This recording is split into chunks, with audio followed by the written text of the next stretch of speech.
This is your analysis video on Elie Wiesel's Night. In it, I will cover some of the major themes. We will look at some page numbers, and we'll just kind of go over an overall analysis of what Wiesel is doing in this memoir. As I mentioned in the previous this memoir was published in English in 1960. Just a decade and a half after Wiesel was liberated from the death camps.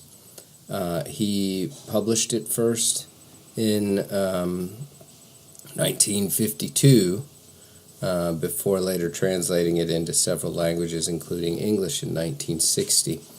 As I mentioned on the earlier video, he did not want to write about this. He put this off and felt like it was too terrible of a tragedy for him to write about.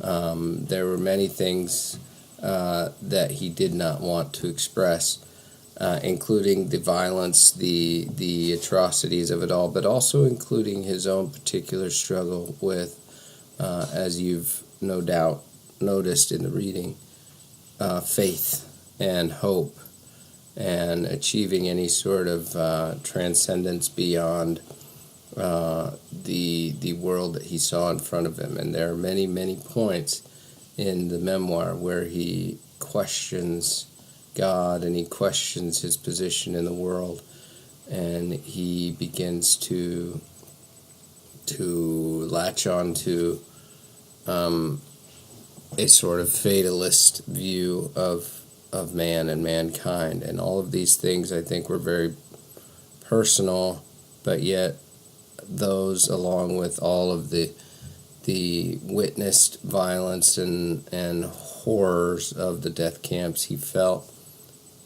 sharing with the world would be extremely beneficial.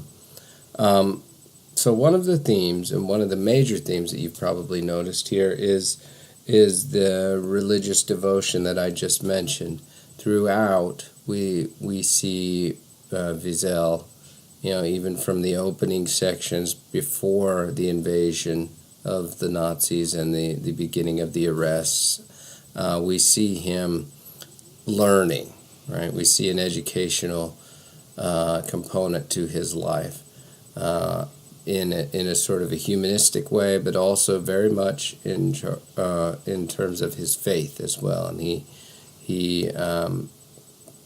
has a hunger represented here for learning about his place in the world and the way that God works in the world with his people and all of those things. And this is going to be challenged, of course, later on. And it's also going to be sort of just naturally evolving in ways that Wiesel recognizes that it's not as simple as saying one thing and believing in one thing. One of the other themes that we see here is definitely a familial connection. In particular, the one that we see in this memoir is his devotion and his connection with his father. His father dies towards the end of the memoir. It's one of the more monumental moments in the memoir, and it's sort of mixed together with lots of emotions. My dog is coming down the stairs, I'm sorry. Mixed together with lots of emotions that sort of convey happiness on his part in terms of, his father moving beyond into a better world and him not having to watch him suffer, but then also obviously the sadness of loss. And it also is sort of a microcosm of his family, of his other family that's not represented in the memoir nearly as much. And then lastly, there's this sort of overall arcing theme of survival and the instinct of fear that creates a need for survival. One of the things, and I mentioned this in the prior video, in terms of the legacy of the Holocaust and the way that it has continuously been told and also denied, as I mentioned in the previous video, is something that's sometimes known as survivor's guilt.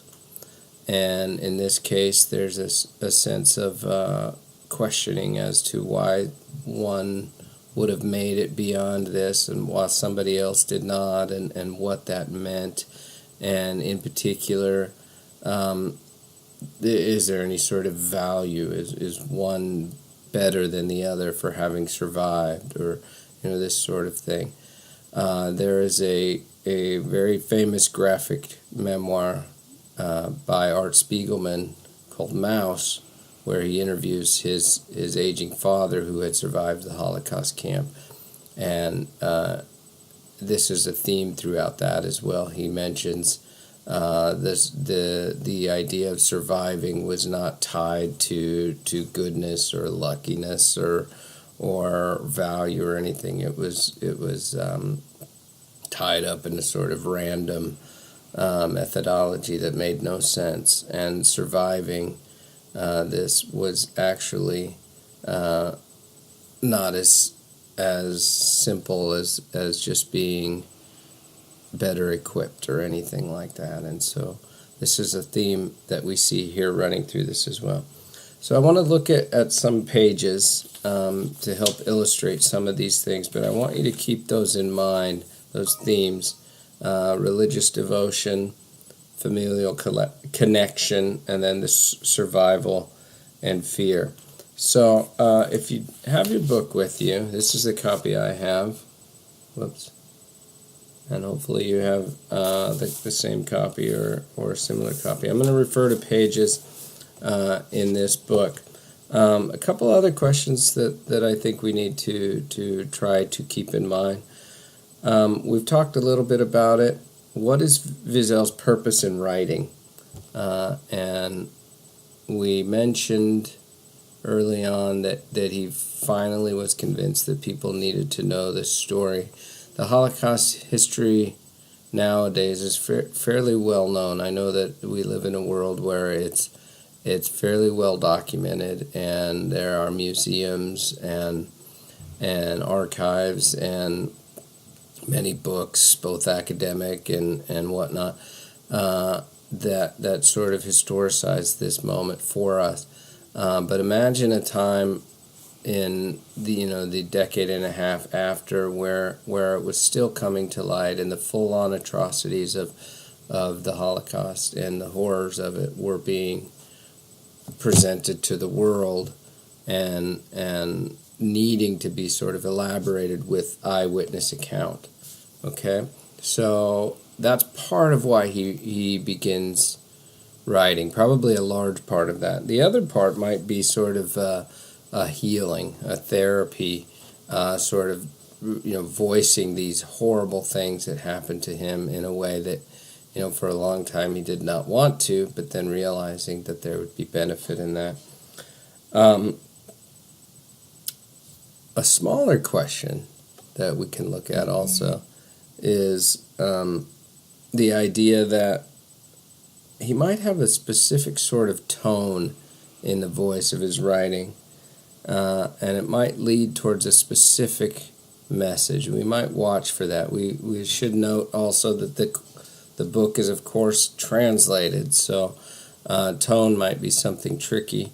But if you pay attention to the tone at different places, there's sort of an ominous knowing, a sense of warning that's greater than just the situation. I think he's pointing towards the darkness of mankind in general. And even when there are a few moments where he steps out of a straight-ahead narration and he sort of addresses the reader in a very pathological challenge even to the reader. Do you see this, reader? Or can you understand why this? He wants this message, this content to be tonally driven towards an emotional response as well as a logical response. So those questions we can address a little bit more as we go through this, but I want to look at some pages now.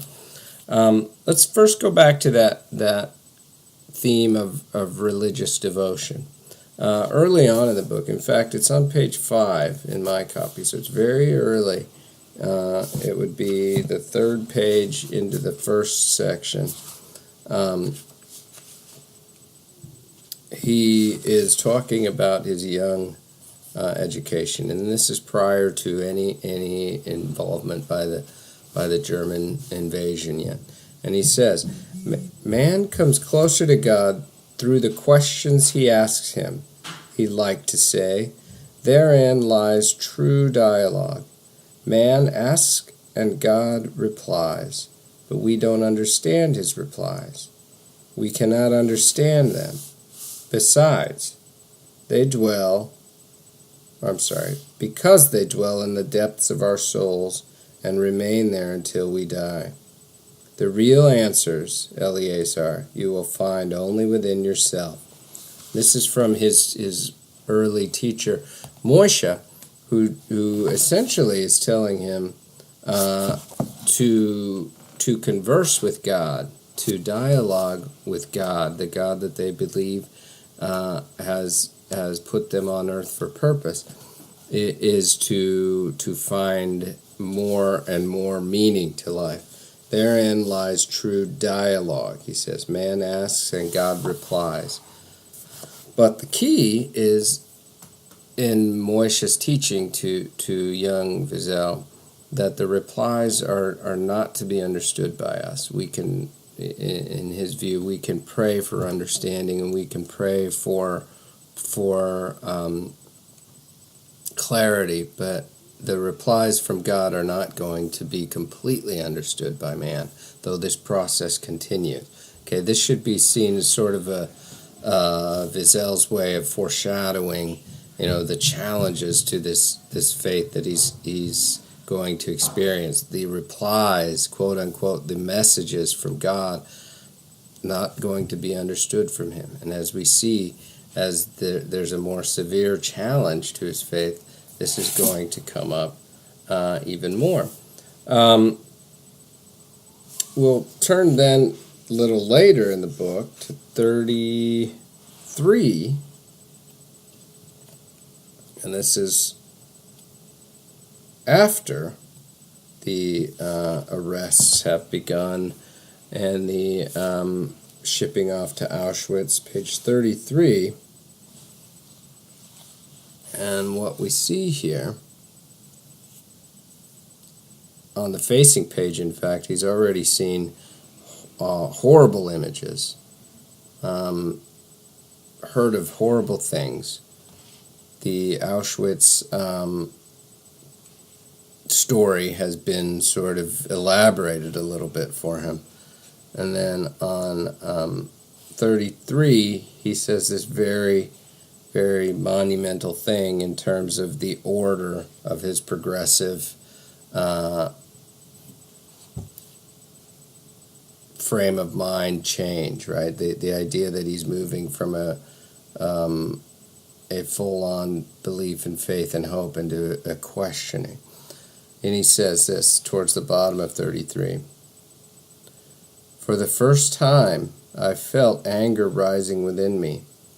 Why should I sanctify his name? The Almighty, the eternal and terrible Master of the universe, chose to be silent. What was there to thank him for? And this was after his father had reminded him, sanctify the name of God. And Wiesel replies in his head, this sort of, why? There's no reason here to do this. It's the first time, as he mentions here, that he recognizes that the things happening to him and his people on earth are horrible, and where is God in the mix of these things? So he begins a sort of adolescent, yes, but also a philosophical challenge to a belief system that he's known for a long time. Turn a few more pages to 45, and we'll see something similar. There's a break on 45, and he's talking about some of the other members of the camp. Evenings, as we lay on our cots, we sometimes tried to sing a few Hasidic melodies. Akiba Drumer would break our hearts with his deep, grave voice.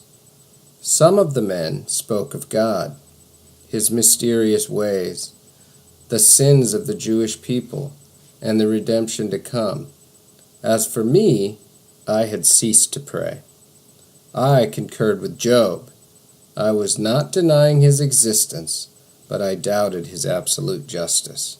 Okay, this is another step in this evolution into not understanding God's works and feeling sort of neglected by him at this point. And if you know the story of Job from the Bible, the biblical reference is Job's doubting God's justice because Job has experienced hardship after hardship after hardship and doubting that God is working for him. And so Wiesel here is expressing a similarity, right? Some of the others in the camp are continuing their discussions about God and waiting for his justice and the mysterious ways that he has worked and that the fact that their redemption is coming. But Wiesel is saying, I doubted. I ceased to pray. I felt no relief or redemption in it. And then 69 continues this thought process.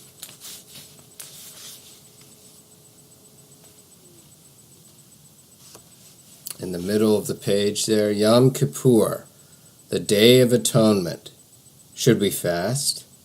The question was hotly debated. To fast could mean a more certain, more rapid death. At this point in the narrative, they're already suffering malnutrition and being treated horribly. So to fast would seem almost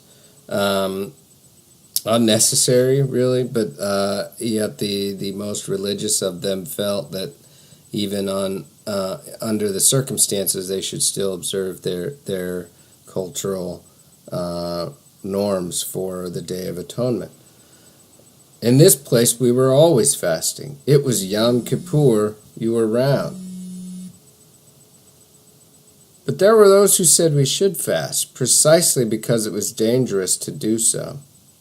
We needed to show God that even here, locked in hell, we were capable of singing his praises. I did not fast. First of all, to please my father, who had forbidden me to do so. And then there was no longer any reason for me to fast. I no longer accepted God's silence.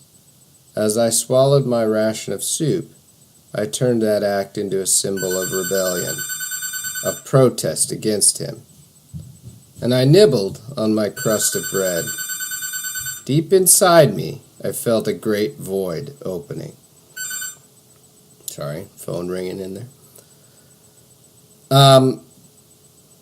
So this is sort of that moment where Wiesel is stressing that there are divisive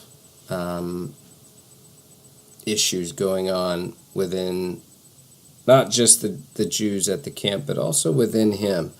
I no longer accepted God's silence, right? He feels that God's lack of action or lack of presence here is being felt, and he's taking it on a personal level.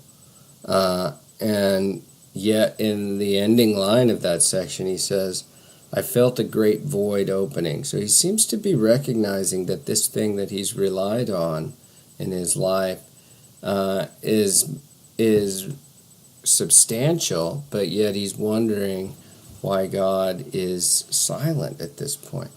And, in our own minds, in our readers' minds, we should think back to his early mention of Moshe telling him that God's replies are not going to be understood by man. And he's probably struggling with this in his head, right? And so that's probably why he's rejecting, but then also feeling this void within him, not being able to completely reject, but also not being able to completely move on to something else. And, this sort of going on in his head, along with the horrible physical ailment that he's enduring, is completely torturous. And then there's one more section. It's actually back a few, 64 and 65.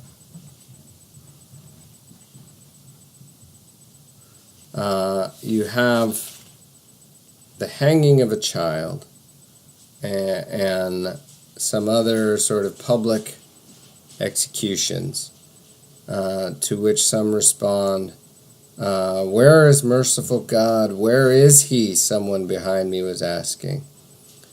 And towards the end, behind me, I heard the same man asking, "For God's sake, where is God?" And from within me I heard a voice answer, "Where he is? This is where, hanging there from this gallows." That night the soup tasted of corpses. Okay. And here is God, he says, basically under attack, being killed off, being publicly defiled, and suffering and dying, and hanging from this gallows in a way that suggests that his help for them is being crushed or stifled by the oppressive situation that they're in. There's a few other ways that he definitely expresses this idea of questioning his faith and God's place. Definitely he sees this at the time of his father's death. And by the end of the memoir, we move into this area of, does he have any potential hope for a reconnection to faith, a reconnection to God, or has he moved into something of a transcendental belief where he sort of moves beyond the situation that he's in? We might question that, right? And is the hope returned in the end? He certainly goes through a horrific experience to get there, and all of these sort of scenarios are very, very prominent in his life and in his philosophical evolution. By the time he gets to the end, I think we might see a glimmer of hope returning when we see him after the camps and we see that later he says, let me turn to one page here, page 91.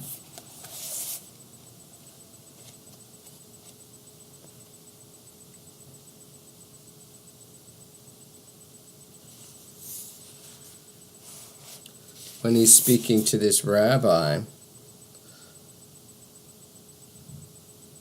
a terrible thought crossed my mind, towards the bottom of 91. What if he had wanted to be rid of his father? He had felt his father growing weaker, and believing that the end was near, had thought by this separation to free himself of a burden that could diminish his own chance for survival. It was good that I had forgotten all that. And I was glad that Rabbi Elie continued to search for his beloved son. And in spite of myself, a prayer formed inside me, a prayer to this God in whom I no longer believed. And then his prayer, "O God, Master of the universe, give me the strength never to do what Rabbi Eliehu's son has done." Okay, so we see that he still has this sense of spiritual strength within him. He's there, and he wants to remain a good son and a good servant. And after his father dies, if we turn to 106,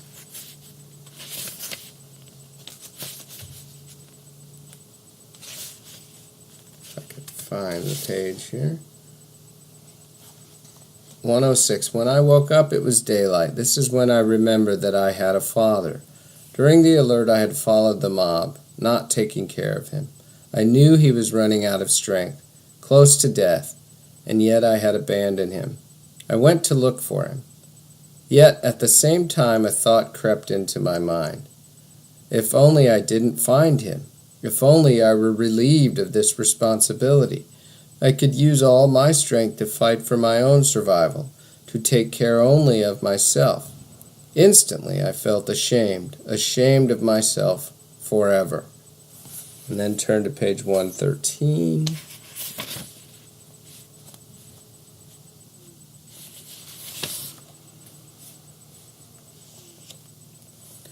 I remained in Buchenwald until April 11th.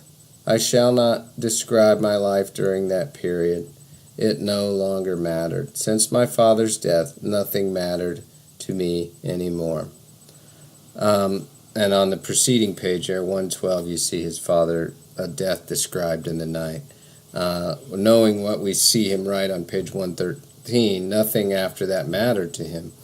Now reading on the facing page, 112. I woke up at dawn on January 29th. On my father's cot, there lay another sick person.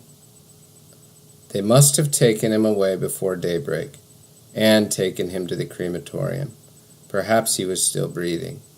No prayers were said over his tomb. No candle lit in his memory. His last word had been my name. He had called out to me and I had not answered. There's some of that survivor's guilt that I was mentioning earlier. I did not weep, and it pained me that I could not weep, but I was out of tears, and deep inside me, if I could have searched the recesses of my feeble conscience, I might have found something like, free at last. And we might ask ourselves whose freedom he's talking about. It seems much more likely that he's literally referring to his own freedom, not having to feel tied down to protecting and watching out for his ailing father, but also perhaps his father's freedom from this particular hell on earth. And then as I read on 113, he says nothing after that seemed to matter for him. So you see how the sort of religious evolution that he goes through is tied to this familial sense of connection, right? He's that bittersweet, yes, he's lost his father. He's lost one of the most important people in his life, but yet it also coincides with his ability to survive. Survive at what cost is another question that we sort of need to get our heads around. So the memoir is obviously, as I said in the introduction video, obviously very famous, very well known, and probably some of you have read it before. It's graphic. It's very hard to read when you really pay attention to some of the images and the emotions, and you imagine yourself in these situations. And we know that this is real. These are things that our world has gone through and also put people through. These were human beings that did this. And Wiesel's point, I think, in this is to make sure that the world is aware that this happened. And he wrote, and this is part of your discussion board question, he says, I knew the story had to be told. Not to transmit an experience is to betray it.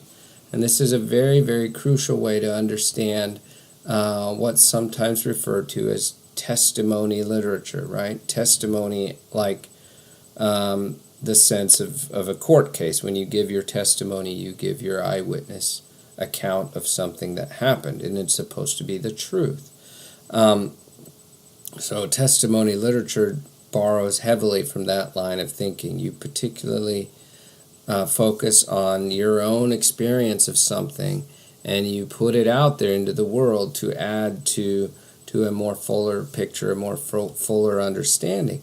And Wiesel's memoir was one of the earliest ways to get to understand this moment in history from an individual, from a eyewitness account that sort of sheds a lens towards these things that have happened, and it focuses very specifically on this one